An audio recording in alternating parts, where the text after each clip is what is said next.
এক ছিল একটি ছোট সাপ। তার নাম ছিল নাগু। নাগু থাকত এক সবুজ জঙ্গলে।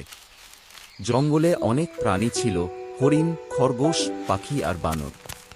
কিন্তু সবাই নাগুকে একটু ভয় পেত, কারণ তারা ভাবত সাপ মানেই খুব খারাপ। একদিন নাগু জঙ্গলের পাশে একটি ছোট খরগোশকে কাঁদতে দেখল। খরগোশটি পথ হারিয়ে ফেলেছিল। নাগু ধীরে ধীরে তার কাছে গিয়ে বলল, ভয় পেও না, আমি তোমাকে তোমার বাড়ি পৌঁছে দেব। খরগোশ প্রথমে ভয় পেল, কিন্তু নাগুর মিষ্টি কথায় সাহস পেল। নাগু তাকে জঙ্গলের ভেতর দিয়ে সঠিক পথে নিয়ে গেল। কিছুক্ষণ পর খরগোশ তার পরিবারের কাছে পৌঁছে গেল।